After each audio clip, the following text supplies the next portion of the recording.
الحمد لله رب العالمين والصلاة والسلام على أشرف الأنبياء والمرسلين نبينا محمد وعلى آله وصحبه أجمعين وبعد.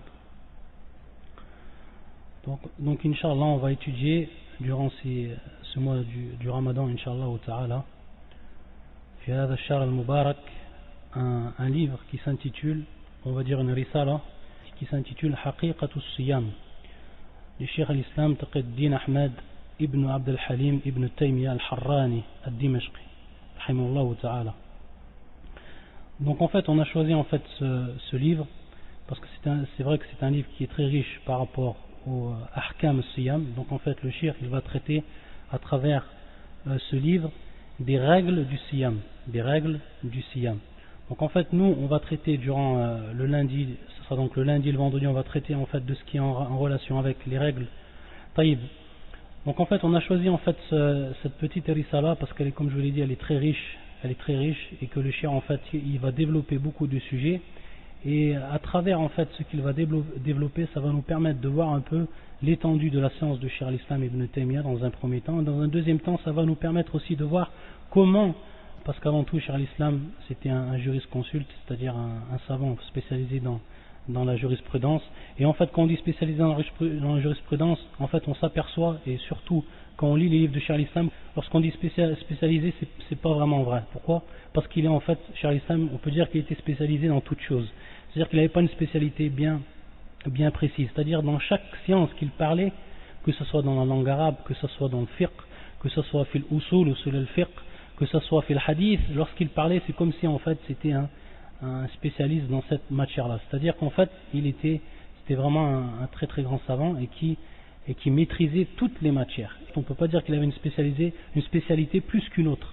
Parmi aussi les choses qu'on va pouvoir s'apercevoir, c'est que comme vous savez, Cheikh al-Islam ibn Taymiyyah c'est un Hanbali. Il fait partie en fait de ceux qui suivaient l'école Hanbali, l'école de fiqh, de jurisprudence Hanbali. Pourquoi? Parce que toute sa famille en fait était des Hanbali, et lui il est né dans ce milieu-là.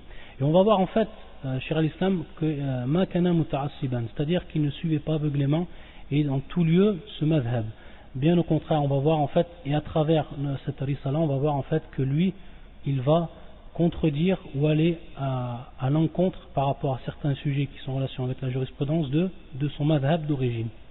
Donc ça c'est aussi un point qui est important, c'est-à-dire que ces savants-là, même s'ils ont certaines bases qui reviennent à un madhab bien précis, ils ne suivent pas le madhab dans tous les cas. C'est-à-dire que si eux ils voient que l'avis le plus fort se trouve dans un autre madhab, donc ils vont le prendre, et que la preuve, le hadith se trouve dans un autre madhab et que c'est lui que l'on doit suivre, alors ils le suivent et ils ne suivent pas en fait leur madhab.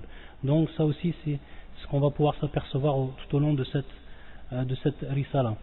Bien entendu, cette risala, ce petit livre, il est pas très facile. C'est-à-dire que le cheikh il va s'élargir par rapport à certains sujets. C'est-à-dire que حينما يقرر مسألة, c'est-à-dire lorsqu'il met en place en fait une règle, il va en fait essayer d'argumenter cette règle sous plusieurs aspects, sur plusieurs points. C'est-à-dire qu'on va se retrouver maintenant, lorsqu'on va étudier ce livre, on va se retrouver à parler du hajj, c'est-à-dire du pèlerinage. On va aussi se retrouver à parler avec le cheikh de quoi? Tahara, la purification, ou al-wudu, c'est-à-dire l'ablution. Et on va voir pourquoi. Pourquoi? Parce que lorsque lui il met en place ou il veut argumenter sur une règle, donc il va s'élargir par rapport au sujet. Donc de toute façon c'est vrai qu'il y a certains points, par exemple il va développer aussi en ce qui concerne usul al-fiqh, il va prendre en compte certaines règles de usul al-fiqh, il va prendre en compte certaines règles aussi de ilm al-hadith, de la science du hadith. Donc par rapport à ça, nous on énumérera ce qu'il a dit bikhtisar, c'est-à-dire en résumant et sans rentrer dans tous les détails parce que ça prendrait beaucoup trop de temps et ça serait beaucoup plus difficile par rapport à la compréhension. Donc on va parler en fait donc du siyam, ahkam siyam, les lois qui sont en relation avec le jeûne. Et avant cela, Inch'Allah, et ça c'est pour faciliter, parce que je vous ai dit le cheikh en fait il va développer des points. Donc en fait nous maintenant, pour faciliter la compréhension et pour faciliter aussi l'acquis, c'est-à-dire ce qu'on va obtenir durant ces cours-là, je fais tout simplement en tout début de cours, et ça je ne reviendrai pas tout le temps, Inch'Allah, je fais simplement une petite révision au niveau du siyam. Qu'est-ce que le siyam au niveau de la langue arabe, au niveau législatif, Et on va parler directement des al-mufattirat, ce qui fait rompre le siyam. Pourquoi le jeûne? Pourquoi? Parce que le premier chapitre du shir s'intitule Fima yuftir as-saim wa ma la yuftirhu, c'est-à-dire ce qui fait rompre le jeûne du jeûneur et ce qui ne le fait pas rompre. Donc il va parler, donc ça c'est le premier chapitre, al-fasl al-awwal, c'est le premier chapitre qui va parler sur ça. Donc nous, dans un premier temps, on va résumer quelles sont en fait les choses qui font rompre le jeûneur, taïb, et ensuite on va lire la parole ou le texte de Shir al-Islam. Et simplement ça c'est pour faciliter en fait la compréhension et pour que les gens puissent en fait noter, avoir en fait à la fin un récapitulatif de ce qui est ou de ce qui fait rompre le jeûne. Au niveau de la langue arabe, le jeûne c'est al-imsak. Tout le monde connaît que c'est al-imsak. Donc c'est l'abstention de façon générale. Au niveau de la législation, au niveau législatif, يقول العلماء والتعبد لله بالإمساك عن الطعام والشراب وسائر المفطرات من طلوع الفجر الثاني إلى غروب الشمس. C'est-à-dire donc c'est une adoration par laquelle on se rapproche d'Allah. Ta'abbudun lillah. Ta'abbud lillah. Dans un premier temps, avant toute chose, il faut donc automatiquement qu'il y ait une niya. Il faut en fait avoir une intention d'adorer Allah Azza wa Jal de par ce siyam. Et en fait, niya, ça fait partie bien sûr des arkan siyam. Donc la budda min niya, c'est-à-dire que notre niya, on veut par là, dans un premier temps, l'adoration d'Allah Azza wa Jal. Et on ne le fait pas à titre simplement à titre de régime ou autre, ou pour guérir en fait une maladie. Il faut que ce soit avant toute chose ta'abbud lillah. Donc ça c'est le premier point qui est cité dans la définition. Bil imsak. Donc à l'imsak, on reprend maintenant le terme arabe général qui veut dire donc l'abstention. Donc on voit ici, et ça c'est de façon générale, que par rapport à la jurisprudence, les termes qui y sont employés sont plus restreints que le terme en langue arabe. Donc on voit ici qu'al-imsak, il est repris le terme. Mais lorsqu'on dit que al-imsak au niveau de la langue arabe, c'est al-imsak l'abstention de façon générale. C'est-à-dire aussi l'abstention de parole, comme il avait été prescrit à Maryam dans le Coran. Alors que là, on va voir que maintenant c'est al-imsak bil-imsak, anit ta'ami wa sharab wa sa'ir al-mufattirat. C'est-à-dire en s'abstenant de la nourriture et de la boisson et de toutes les autres choses qui rompent le jeûne. Donc bien sûr, dans la définition, on ne rentre pas dans tous les détails. Donc on a dit ta'am wa sharab parce que ça c'est le plus connu. C'est ce qui est le plus connu. Donc par rapport à ça, c'est à titre d'exemple. Ala sabil al-mithal. Anit ta'am wa sharab, c'est pour ça qu'ensuite on dit wa sa'ir al-mufattirat, c'est-à-dire toutes les autres choses qui rompent aussi le jeûne. Depuis le lever de l'aube second. Et lorsqu'on dit min turu' al-fajr, donc là on rentre maintenant dans le temps, c'est-à-dire le temps du jeûne, on voit en fait que la plupart des savants, ou beaucoup de savants précisent, lorsqu'ils disent min turu' al-fajr thani, c'est-à-dire depuis le lever de l'aube second. Il faut savoir tout simplement qu'au niveau de la jurisprudence, les savants ont pris en compte deux aubes, c'est-à-dire un aube qui est dit fajr al-sadiq, qui est dit en fait véridique, c'est-à-dire le vrai fajr, c'est celui vraiment qu'on tient en compte par rapport à la loi, et le deuxième c'est ce qu'on appelle le fajr al-kadhib, c'est-à-dire al-kadhib, al-fajr al-kadhib, c'est-à-dire celui qui ment. Pourquoi on dit il ment? Parce qu'en fait il fait mentir, c'est-à-dire par rapport aux gens, les gens ils croient en fait que c'est le fajr et en vérité c'est pas le vrai fajr, ou celui par lequel les lois religieuses sont établies. Taïb. Donc par rapport à ça, il est bien de préciser que c'est le fajr al-thani, c'est-à-dire le fajr al-sadiq, celui qui est véridique. Et ça, bien sûr, les deux fajr, les deux aubes ont bien sûr ils ont des caractéristiques bien précises. Donc c'est bien sûr le tulu' al-fajr al-thani, c'est-à-dire le second lever de l'aube. Il a ghurub al-shams, jusqu'au coucher du soleil, il a ghurub al-shams. Donc ça en fait, c'est le temps du fajr. Donc voilà pour ce qui est de la définition. Et ensuite, par rapport maintenant aux choses, donc on a dit que le shir va commencer directement fil mufattirat, c'est-à-dire ce qui annule et ce qui fait rompre le jeûne. C'est-à-dire que c'est al-mufattirat, si on prend une de ces choses-là, automatiquement notre jeûne va être annulé. Donc par rapport à ça, on va les citer, et en fait il y en aura 8. Donc le premier, c'est ce qu'on a cité bien sûr dans la définition, c'est al-ta'am wa sharab. Donc ça, ta'am wa sharab, on compte pour un en fait. Al-ta'am wa sharab, ça c'est donc la nourriture et la boisson. Ce sont ça les deux choses qui font bien sûr rompre le jeûne. Taïb. Ensuite, le deuxième c'est al-jima', ce qu'on appelle al-jima'. Lorsqu'on dit al-jima', on veut dire par là bien sûr l'acte sexuel que l'on a avec son époux. que l'on a avec son époux. Donc ça c'est la troisième chose. Ou parfois la deuxième chose, considérant que la première chose c'est al-ta'am ou al-sharab. Donc ça c'est les deux premières choses. Ensuite la troisième chose c'est le fait de provoquer volontairement le vomissement. Ta'ammud al-qay, ce qu'on appelle ta'ammud al-qay, c'est-à-dire le fait de provoquer volontairement le vomissement. Ça annule quoi? Ça annule aussi le siyam. Donc ça c'est la troisième chose. Ensuite la quatrième chose et la cinquième chose c'est dam al-hayd wa al-nifas. C'est-à-dire que le sang qui s'écoule de la femme lorsqu'elle a ses règles, lorsqu'elle a ses menstrues, et aussi le sang qui s'écoule après que la femme ait accouché de son enfant, ça aussi c'est considéré au moment où va couler ce sang-là, ça va faire rompre le jeûne. Ça va faire rompre le jeûne. C'est-à-dire que la femme, durant la journée, elle est en train de faire son siyam et que lui vient ses règles durant la journée, alors automatiquement cette journée-là va être annulée. C'est-à-dire que le siyam de cette journée-là va être annulé. Wan nifas, donc c'est pareil, le hayd, wan nifas. Donc ça c'est le 4 et le 5, c'est-à-dire c'est deux sortes bien sûr de dam, deux sortes de sang qui font en fait annuler le jeûne. Donc voilà, ça c'est pour le 4 et le 5. Ensuite le sixième, ta'ammud al-istimna, c'est faire sortir volontairement le sperme. Donc ce qu'on appelle la masturbation. Al-istimna, au niveau de la langue arabe, ça veut dire en fait la masturbation. Al-istimna. Donc lorsqu'on dit ta'ammud al-istimna, c'est-à-dire faire sortir volontairement le sperme par n'importe quel moyen, que ce soit par la main ou par autre chose. Et ça en fait, ça fait partie de ce qui annule le jeûne. Ta'ammud al-istimna. Taïb. Ensuite, ça c'est pour la sixième chose. La septième chose qui est aussi pris en compte chez les savants, c'est niyatul iftar. Niyatul iftar, qu'est-ce que ça veut dire? Ça veut dire avoir l'intention de quoi? De rompre son jeûne. C'est-à-dire que maintenant une personne qui a l'intention de rompre son jeûne, mais qui ne trouve pas de quoi, c'est-à-dire par désobéissance bien sûr, et qu'elle ne trouve pas de quoi manger ou de quoi se nourrir ou de quoi que ce soit de l'eau ou quoi que ce soit, parmi les mufattirat, elle ne trouve pas, mais elle a eu sa niya, alors à ce moment-là son jeûne il est annulé. Et ça c'est qawl l'imam Shafi'i, c'est aussi l'ikhtiyar Cheikh l'Islam ibn Taymiyyah ou kadhalik madhab l'imam Ahmed. Et ensuite la huitième et la dernière c'est ar-ridda, ar-riddatu an al-islam. Ar-ridda, qu'est-ce que ça veut dire? C'est l'apostasie. C'est apostasie durant le jeûne. C'est-à-dire une personne qui sort de l'islam. Une personne qui sort de l'islam. C'est-à-dire qui a une croyance ou qui va faire un acte qui va lui faire sortir de l'islam. Ça, c'est ce qu'on appelle l'apostasie. Bien sûr, les savants, al-fuqaha, ont bien sûr écrit des chapitres dans leurs livres par rapport à ce qui concerne ar-ridda, l'apostasie. Donc ça aussi, la personne qui donc sort de l'islam, automatiquement son jeûne il va être annulé parce que toutes ses actions sont annulées.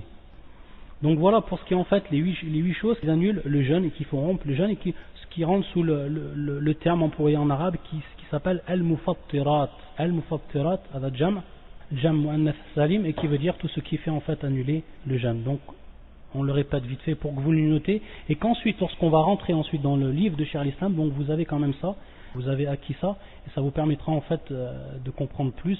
Donc je répète, le premier, al-sharab wal-ta'am. Donc c'est la nourriture et la boisson. Le deuxième c'est le jima', l'acte sexuel. Le troisième c'est le fait de provoquer volontairement le vomissement, ta'ammud al-qay. Le quatrième et le cinquième c'est dam al-hayd wa nifas, c'est-à-dire le sang qui sort de la femme et qui est causé par la menstrue ou qui est causé après al-wilada, c'est-à-dire après l'accouchement de la femme. Le sixième c'est le fait de faire sortir volontairement le sperme, donc c'est ce qu'on appelle ta'ammud al-istimna. Et ensuite le septième c'est niyatul iftar, c'est-à-dire le fait d'avoir l'intention de casser son jeûne. Et ensuite le huitième, riddatu an al-islam, qui est le fait d'apostasier, de sortir de la religion de l'islam et donc devenir, après avoir été un musulman, devenir un kafir, a'adhan billah. Taïb. Donc maintenant on va rentrer dans l'explication du livre.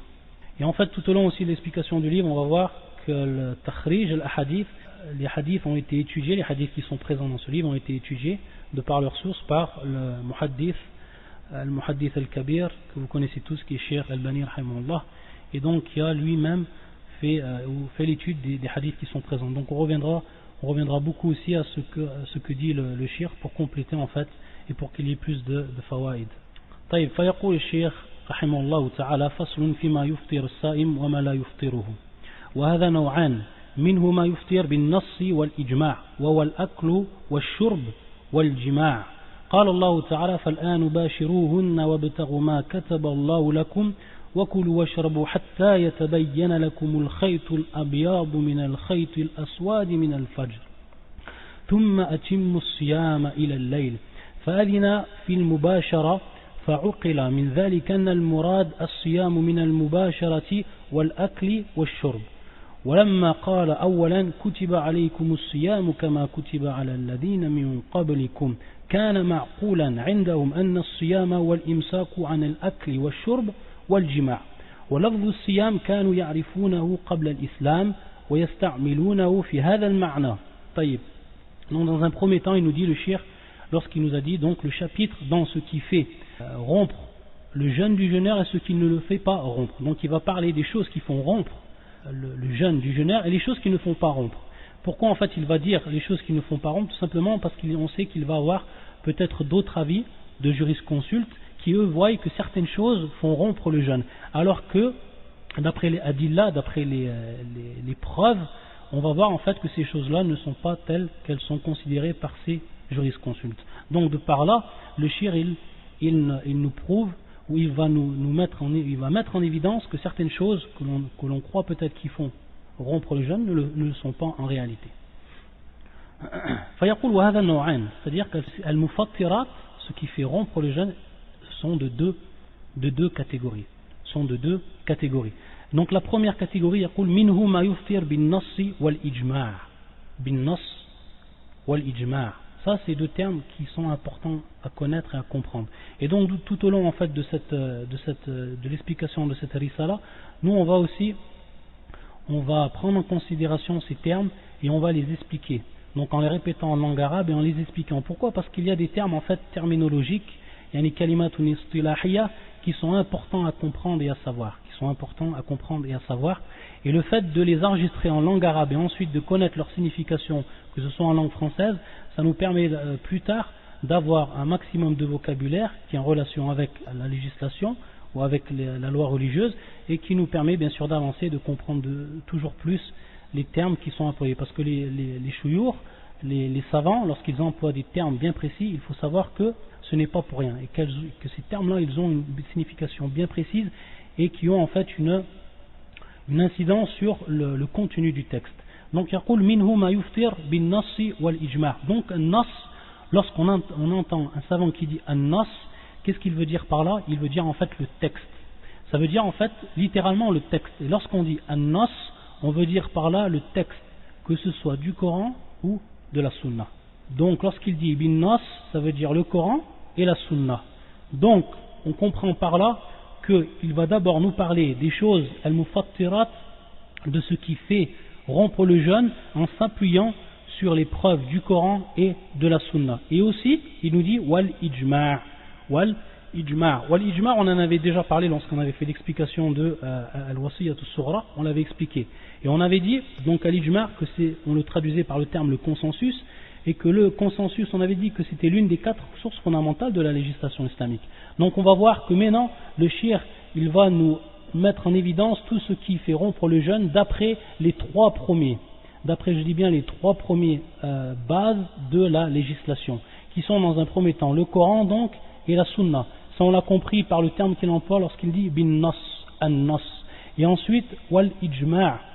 Al-ijma' donc qui est la 3e base de la législation religieuse et qui est en fait le consensus. Et on avait dit que le consensus, sa définition du point de vue religieux, shar'an, c'était l'accord, ittifaq al-mujtahidin, c'est-à-dire l'accord des mujtahidin. On avait dit que le mujtahidin c'était un terme pour traduire, qui traduisait en fait al-mujtahid, le savant qui a atteint en fait le degré de l'effort d'interprétation. Donc le savant qui a connu les bases de la religion, que ce soit au niveau du al-usul, et qui a la capacité lui maintenant de c'est-à-dire de tirer des nusus, que ce soit du Coran ou de la Sunna, de tirer les règles de la jurisprudence. Taïb. Donc par rapport à ça, c'est l'accord des mujtahidin à n'importe quelle époque, fi kulli asr, bien sûr, bishart, après la mort du prophète. C'est-à-dire qu'il ne peut pas avoir un ijma' durant la vie du prophète sallallahu alayhi wa sallam, et que cela va être bien sûr après la mort du prophète. Donc ça va commencer du temps des sahaba et ainsi de suite jusqu'à nos jours. Taïb. Et bien sûr à propos d'une loi juridique, c'est-à-dire qu'ils se mettent en accord, ces mujtahidines, à n'importe quelle époque, bien sûr que ce soit après l'époque du prophète sallam, à propos de quoi? À propos d'une loi juridique. Donc c'est l'accord des mujtahidines à n'importe quelle époque, après la mort du prophète sallallahu alayhi wa sallam, à propos d'une loi juridique. Taïb, donc ça maintenant c'est les trois premières bases, ou les trois grandes bases de la législation religieuse. Il faut savoir qu'il y en a d'autres aussi, les savants prennent en compte d'autres bases aussi. Mais il faut savoir que les quatre premières, on va dire les quatre grandes, elles sont donc le Coran wa Sunnah, ensuite al-Ijma' et ensuite bien sûr le quatrième c'est al-Qiyas. Donc par là on va comprendre en fait que le shir ensuite, lorsqu'il va nous parler de la deuxième catégorie, il va parler en fait de ce qui est en relation avec al-Qiyas, l'analogie. C'est-à-dire des choses qui font rompre le jeûne du jeûneur, mais ces choses-là, elles ont été en fait déduites de la législation par analogie, par qiyas, et non par un texte du Coran ou un texte de la Sunna ou un ijma', un consensus. Donc en fait, maintenant on comprend lorsqu'il nous dit adhan nou'an, c'est-à-dire qu'il y aura une catégorie qui revient à ces choses-là, bin nas wal ijma', et une autre catégorie qui revient à l'analogie, qui est en fait al-qiyas. Et le qiyas, Inch'Allah, lorsque le shir il va en parler, on y reviendra dessus, on expliquera de façon générale, bien sûr, sans entrer dans les détails, qu'est-ce que le qiyas au niveau de la législation, qu'est-ce que le qiyas qu'on traduit par l'analogie. Donc il faut savoir que la première catégorie, an-nas ou al-ijma', et vous avez compris ce que voulaient dire ces deux termes. Donc dans un premier temps, le shir, il nous dit qu'est-ce qu'elles sont. Elles sont al-akl, wal-shurb, wal-jima'. Al-akl, wal-shurb, wal-jima', c'est-à-dire ces trois choses. Al-akl, la nourriture, al-shurb, qui est la boisson, wal-jima', qui est l'acte sexuel. Et en fait, lui, le shir, il va nous citer directement le verset. Donc, يقول الله عز وجل فالآن باشروهن وابتغوا ما كتب الله لكم. C'est-à-dire باشروهن, c'est-à-dire, il nous dit à la fin le shir فأذنا في المباشرة. Donc al-mubashara, bien sûr, qu'est-ce que veut dire ce terme-là? C'est en fait al-jima'. C'est-à-dire d'avoir un contact direct avec sa femme, et en fait, ça c'est al-jima'. Donc al-jima', c'est bien sûr c'est l'acte sexuel en lui-même. Donc ça, on comprend déjà dans le terme fal'an bashiruhunna wabtaghu ma kataballahu lakum wa kulu washrabu hatta yatabayyana lakum al-khayt al-abyad min al-khayt al-aswad.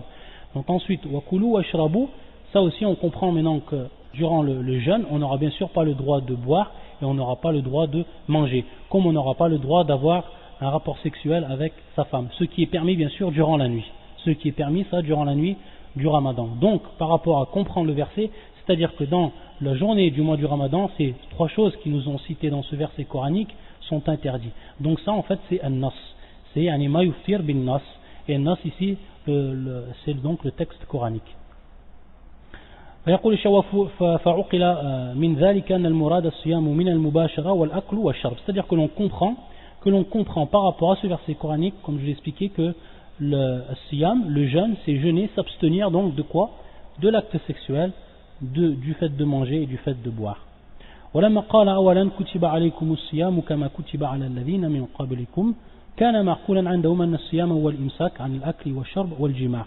Ensuite, le shir maintenant il va nous dire que le siyam c'est pas quelque chose de nouveau au niveau de la communauté musulmane. C'est pas quelque chose de nouveau, c'est-à-dire qui a été légiféré dans un premier temps et pour la première fois dans la communauté musulmane. Bien sûr, le siyam, le jeûne, c'était connu d'avant. Et là, il va nous rapporter dans un premier temps le verset du Coranique, Kutiba alaykum siyam kama kutiba ala alladhina min qablikum, c'est-à-dire ceux qui vous ont devancé parmi les communautés. Et ensuite, il va nous rapporter maintenant une preuve que le siyam, il le pratiquait qui? Quraysh. فيقول واللفظ الصيام كانوا يعرفونه قبل الإسلام ويستعملونه في هذا المعنى. C'est-à-dire qu'ils utilisaient ce terme, le jeûne, as-siyam, dans la même signification, c'est-à-dire le fait de jeûner par rapport à l'akl, par rapport à al-sharb, ou par rapport à al-jima', al-mubashara. كما في الصحيحين عن عائشة رضي الله عنها أن يوم عاشوراء كان يوما تصومه قريش في الجاهلية. C'est-à-dire que dans ce hadith qui est rapporté par c'est-à-dire qui est rapporté par l'imam al-Bukhari et l'imam Muslim, Aïcha nous informe que Yom Ashura, donc le jour de Ashura, donc c'est un jour qui est légiféré par rapport Siyam, par rapport au jeûne, Kana Yoman Tasumuhu Quraysh, c'est-à-dire c'était un jour que même Quraysh, fil Jahiliya, avant la venue de l'islam, yani anti-islamique, avant l'islam, c'était en fait un jeûne ce jour-là que même Quraysh jeûnait. Et donc, eux, lorsqu'ils jeûnaient, c'était bien sûr, ils comprenaient de par ce jeûne-là, on comprenait de par ce jeûne-là qu'ils jeûnaient par rapport à ces trois choses qu'on a citées. Donc ça, c'est quelque chose qui nous cite, c'est une faïda que nous donne Cheikh al-Islam ibn Taymiyyah. ثم يقول وقد روي من غير وجه أنه قبل أن يفرض شهر رمضان أمر بصوم يوم عاشوراء وأرسل مناديا ينادي بصومه فعلم أن مسمى هذا الاسم كان معروفا عندهم.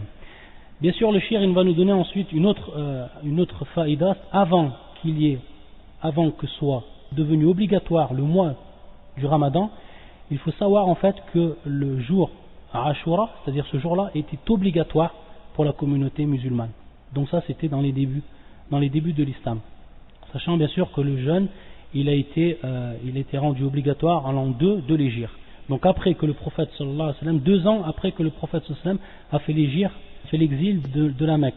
Donc en l'an 2 de l'Hégire. C'était la première année où le jeûne a été rendu obligatoire pour la communauté musulmane. Et avant cela, il faut savoir qu'il y avait un jeûne qui est obligatoire, c'était le jeûne de Ashura. Il nous précise, Cheikh al-Albani rahimahullah, fil Hashia, c'est-à-dire en note de bas de page, il nous précise que l'afdhu 'inda al-muslim, que la version qui est présente chez Muslim, kana Qurayshu tasumu Ashura fil Jahiliya. C'est-à-dire que Quraysh, donc la version du même hadith qui est auprès de Muslim, Aïcha nous dit que Quraysh jeûnait le jour de Ashura durant la Jahiliya.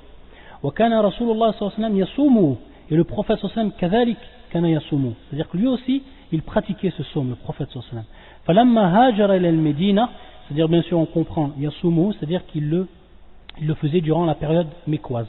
Falamma hajara ila al-Medina samahu wa amara bi siyamihi, c'est-à-dire qu'au moment où il est parti à Médine, lorsqu'il a fait l'exil à Médine, il a samahu wa amara bi siyami, c'est-à-dire qu'il lui il l'a jeûné à Médine et il a obligé, c'est-à-dire amara, donc c'est amr, ce qui veut yaqtadi al-wujub, c'est-à-dire que ça implique l'obligation.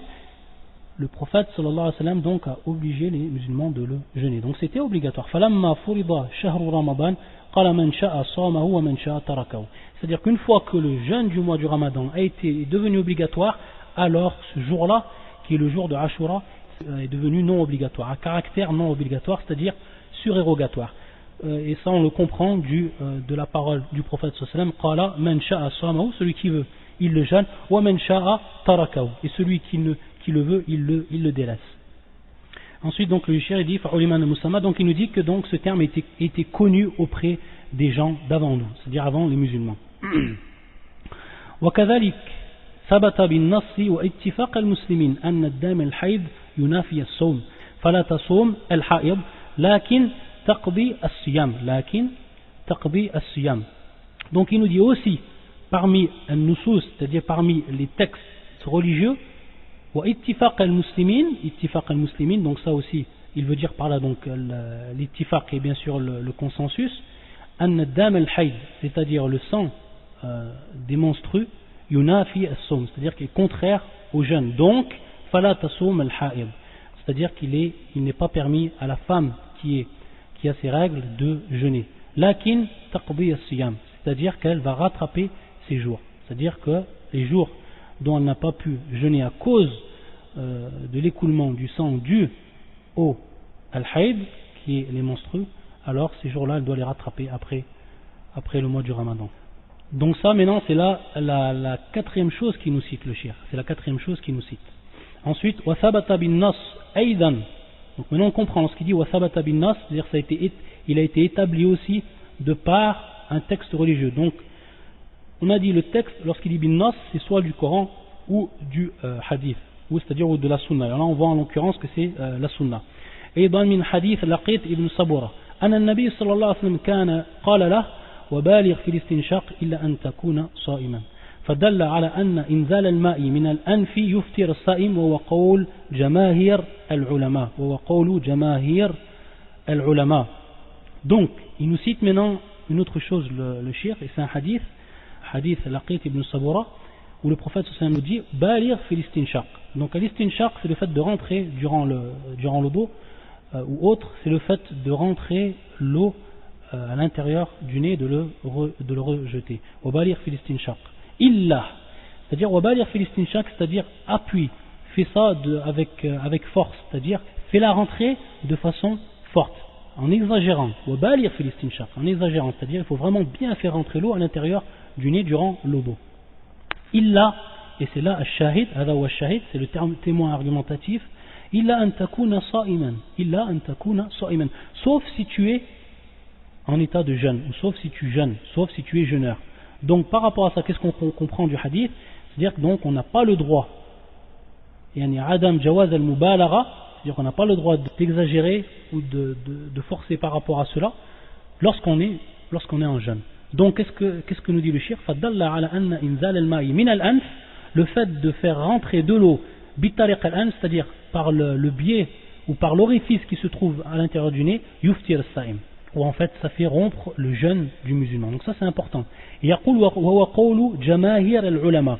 Donc lorsqu'il dit jamahir, on comprend de par ce terme là aussi c'est un terme kalimatun istilahiyya, c'est-à-dire c'est un terme qui a une terminologie bien précise au niveau de la religion. C'est lorsqu'il dit jamahir, c'est-à-dire l'ensemble et la plupart des savants. Et qu'est-ce qu'on comprend de là? Donc on comprend ici qu'il n'y a pas un ijma'. Il n'y a pas un ijma', c'est-à-dire qu'il n'y a pas un consensus par rapport à ça. Et ça veut dire aussi qu'il y a d'autres savants qui voient en fait que le fait de rentrer de l'eau ou autre par l'orifice du nez, ça ne fait pas la yuftir, ça ne fait pas rompre le jeûne.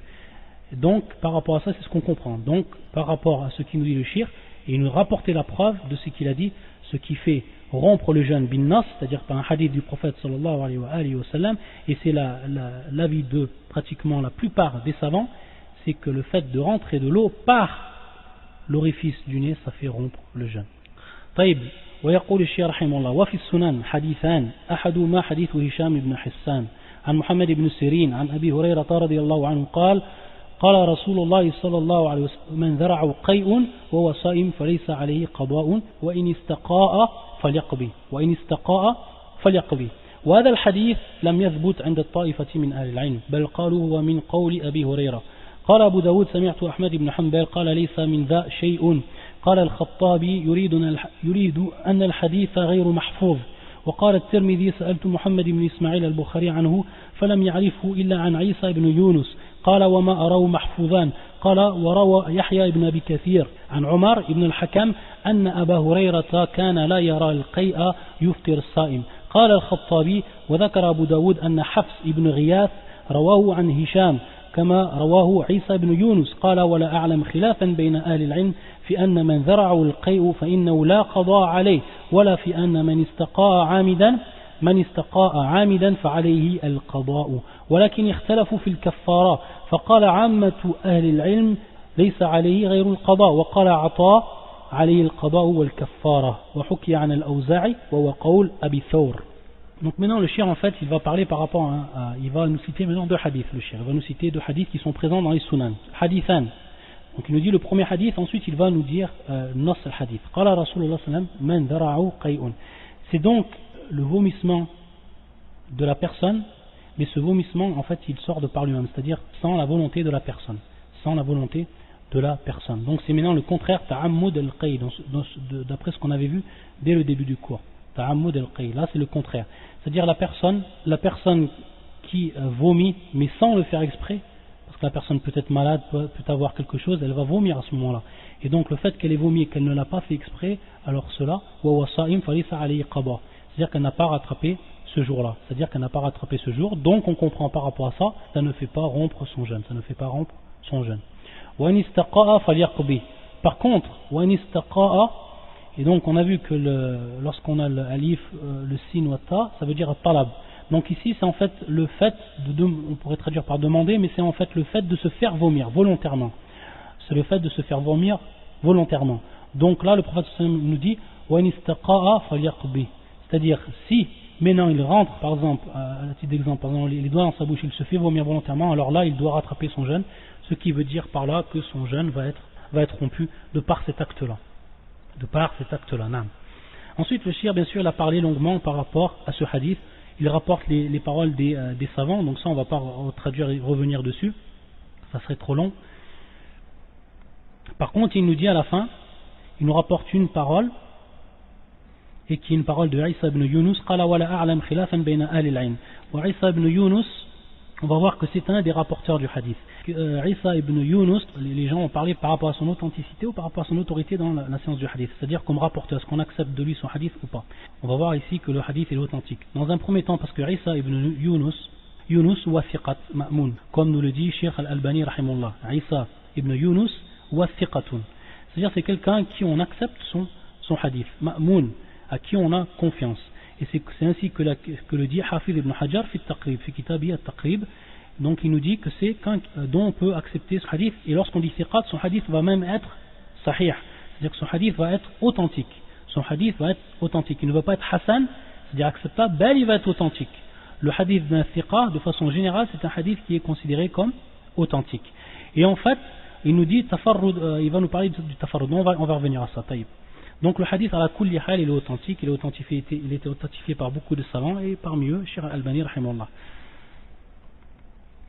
À la kulli hal fil akhir, il nous dit donc Isa ibn Yunus, ce rapporteur qui parle aussi par rapport au fiqh, par rapport à la jurisprudence, il nous dit wala a'lam khilafan bayna ahli al-'ilm fi anna man dhara'ahu al-qis, c'est-à-dire qu'il ne connaît pas un khilaf, c'est-à-dire une divergence par rapport aux savants, que celui dont il vomit involontairement, qui n'a pas à rattraper ce jour-là. La qada'a alayh.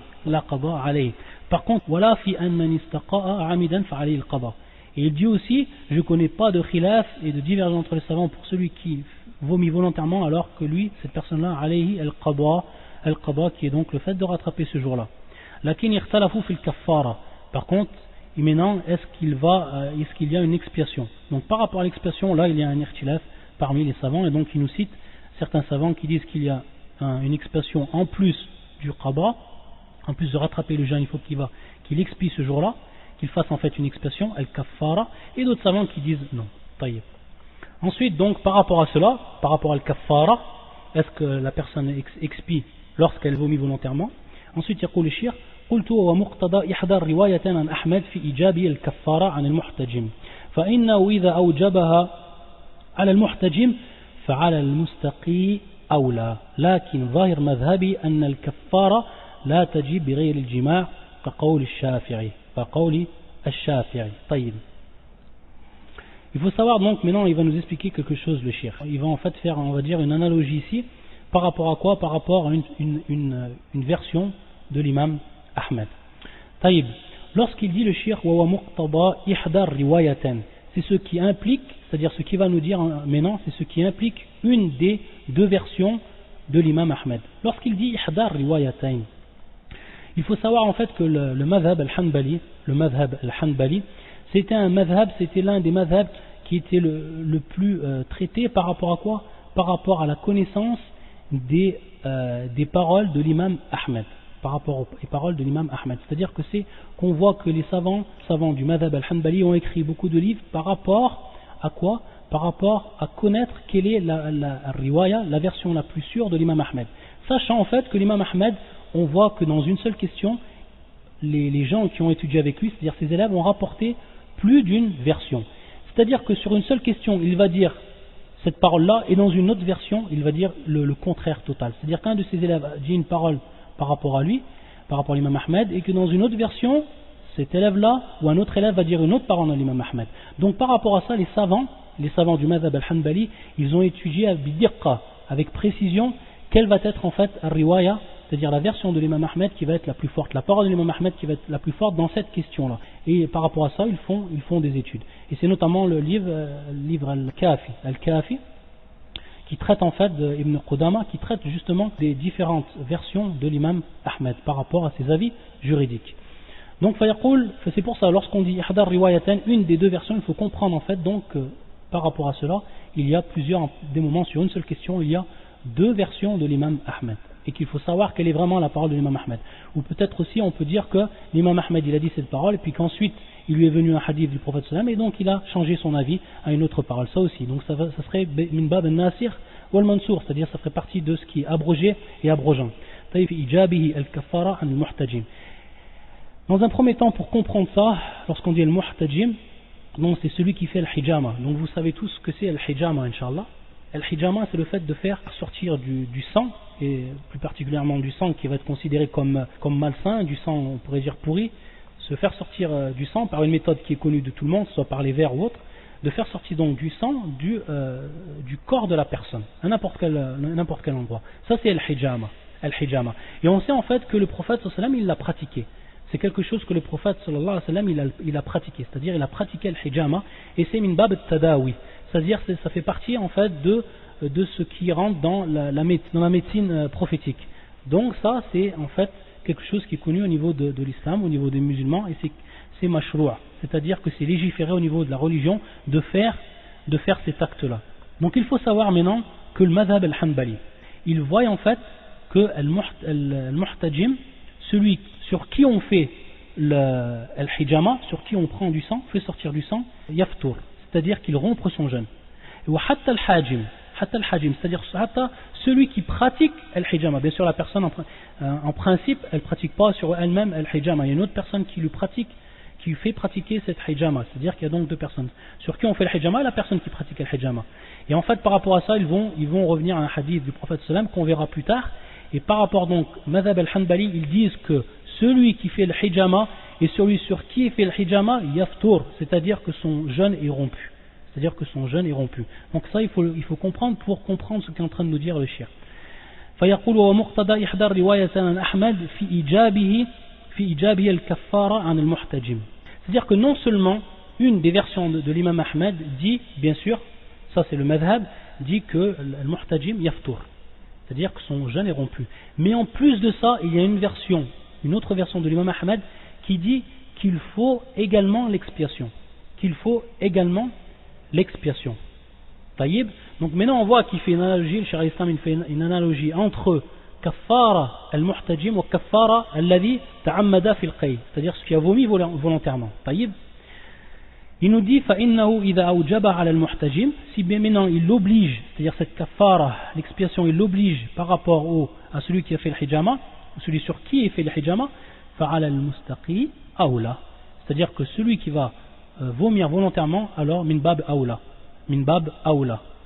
لكن ظاهر مذهبي أن الكفارة لا تجب بغير جماع كقول الشافعي.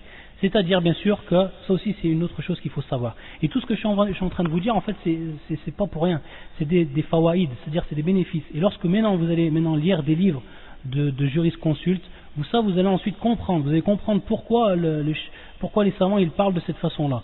Il nous dit lakin zahir madhhabi, c'est-à-dire en apparence le madhhab en apparence. Qu'est-ce que c'est maintenant le madhhab al-hanbali? La kaffara, c'est-à-dire qu'il n'y a pas en fait d'expiation sauf la tajib bi ghayri al-jima', sauf pour celui qui a un rapport sexuel. Donc on voit que des moments il y a différentes paroles de l'imam Ahmed, et qu'une des paroles de l'imam Ahmed n'est pas forcément le madhhab, n'est pas forcément le choix qu'ont eu la plupart des savants qui sont sur le madhhab al-hanbali. Ça peut être bien au contraire le contraire, et c'est le cas ici. Il nous dit en fait que Zahir al-Madhhab, que le Madhhab al-Hanbali est différent d'une des versions de l'imam Ahmed, et qui est donc le fait de dire que al-kaffara, l'expiation, n'est obligatoire que pour celui qui fait quoi? Al-jimar, que celui qui a un rapport sexuel, et pour toutes les autres choses que la personne fait et qui rompt son jeûne, bien sûr ça c'est min bab ta'ammud, on est bien sûr ici dans ce qui est en relation avec le fait de rompre son jeûne de façon délibérément. Et donc, ça il faut bien le comprendre. Et donc il nous dit, par rapport à cela, le madhhab al-hanbali, il voit simplement que c'est al-jimar, que al-kaffara, l'expression est simplement pour le jimar, et non donc pour al-muhtajim, sur qui est fait al-hijama, et non également pour celui qui vomit volontairement. Simplement pour celui qui a un rapport sexuel. Qawli Shafi'i. Donc on voit qu'il nous donne une faïda, le cheikh, rahimahullah, il nous dit que ça aussi c'est le qawl de Shafi'i. C'est non seulement le madhhab al-hanbali, c'est aussi la parole de l'imam al-Shafi'i. C'est-à-dire que al-kaffara, l'expiation, n'est obligatoire que pour celui qui fait al-jimar, que celui qui a un rapport sexuel. Ensuite le cheikh il va revenir donc sur le hadith. Et le hadith qu'on est en train de parler, c'est bien sûr le hadith, celui donc qui vomit involontairement, alors il n'a pas à rattraper son jeûne. Et celui qui vomit volontairement, il a rattrapé son jeûne.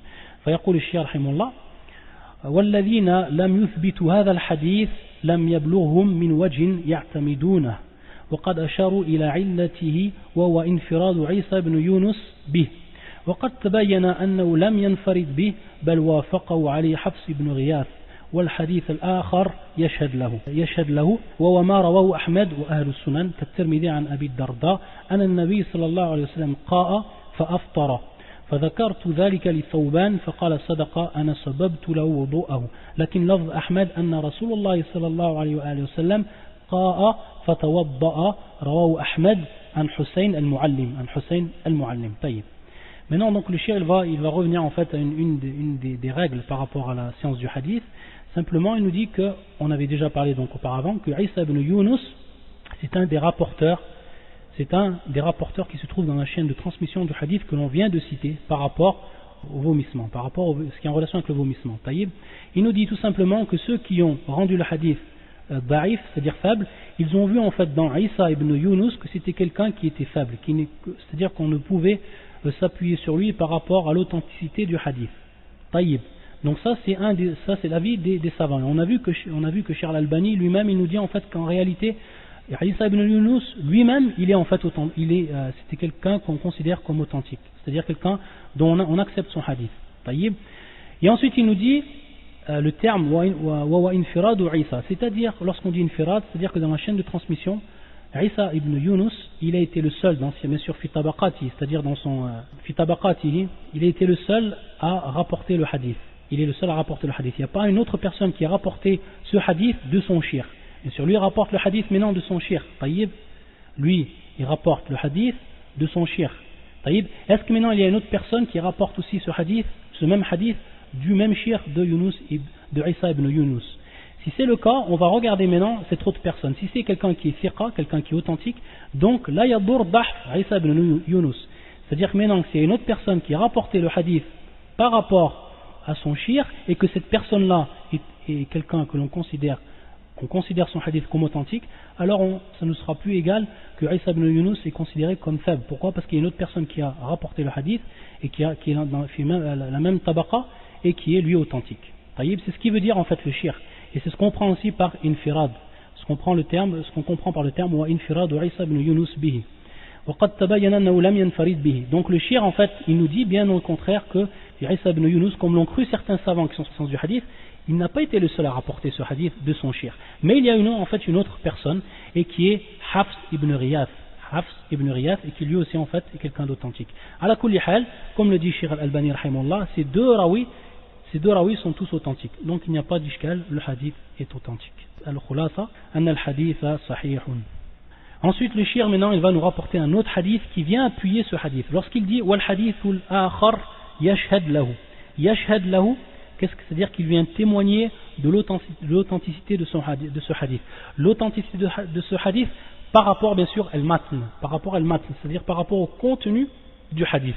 Donc vous savez que le hadith, il se compose de deux choses. Il se compose de l'isnad et il se compose du matn. Donc l'isnad c'est la chaîne de transmission, ça c'est la première partie du hadith. Et la deuxième partie du hadith c'est al-matn. C'est quoi? C'est al-matn, c'est-à-dire le contenu du hadith, c'est-à-dire soit la parole du prophète ou l'acte du prophète ou l'approbation du prophète, etc. Donc ça c'est le contenu. Donc maintenant lorsqu'il dit yashhad lahu, c'est-à-dire qu'un autre contenu d'un hadith va témoigner du contenu de ce hadith. Et on comprend par là, c'est-à-dire qu'il va avoir la même signification.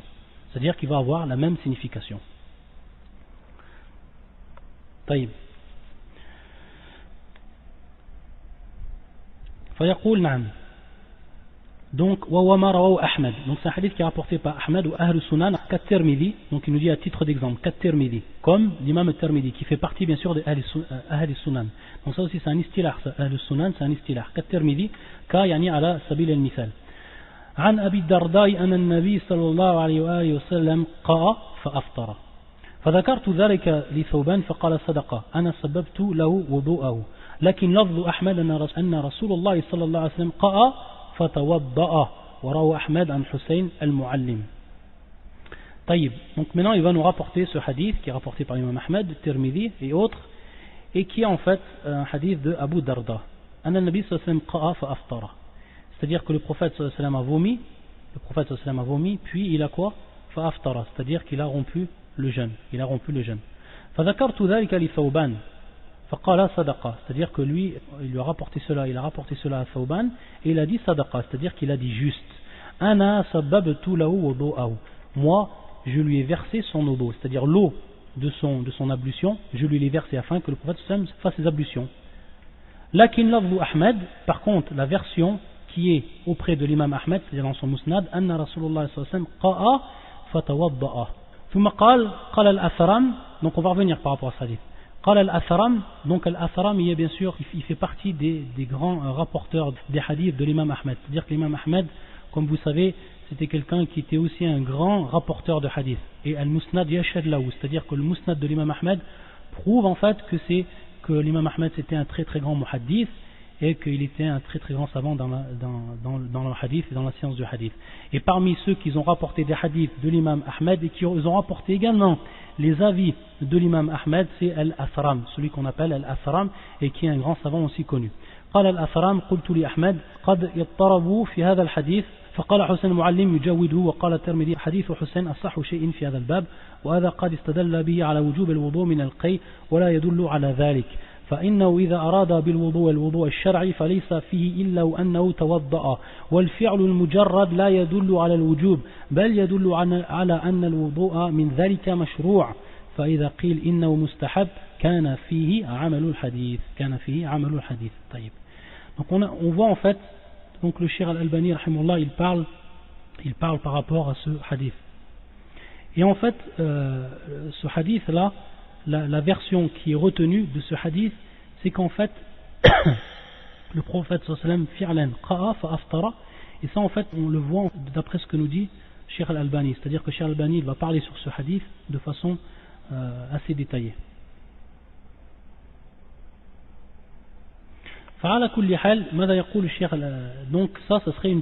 Donc ça vient appuyer le premier hadith qu'on a vu, de toute façon qui est authentique. Donc nous, par rapport à nous, après avoir science de cela, ça va rien changer par rapport au hukm, ça va rien changer par rapport à la loi. Ala kulli hal, dans ce hadith il y a plusieurs versions. Une version qui dit que le prophète sallallahu alayhi wa sallam qa'a fa aftara, c'est-à-dire qu'il a vomi, ensuite donc il a rompu son jeûne. Et une autre version qui dit qu'il a vomi et qu'est-ce qu'il a fait? Il a fait ses ablutions. Fatawadda'a. Rawa l'imam Ahmed an Hussein al-Muallim. Ensuite, donc le Cheikh Al-Albani il a parlé longtemps par rapport à ce hadith. Donc, qu'est-ce qu'on va profiter de ce hadith? Certains savants disent en fait qu'il faut faire l'odo lorsqu'on vomit, que c'est obligatoire. Ça aussi, c'est une faïda que nous donne le Cheikh. On est, comme je vous dis, on est fi bab al-siyam. On est en train de parler du siyam, du jeûne. Mais lorsqu'il va rapporter des hadiths, lorsqu'il va parler sur certaines questions, le Cheikh, il va nous apporter d'autres bénéfices qui sont en relation avec d'autres chapitres. Donc là en l'occurrence c'est quoi? C'est al-wudu. Après qu'on ait su bien sûr de façon claire et précise que celui qui vomit volontairement, son jeûne est rompu, il devra refaire son jeûne, et celui qui ne fait pas volontairement, son jeûne est valide et il continue.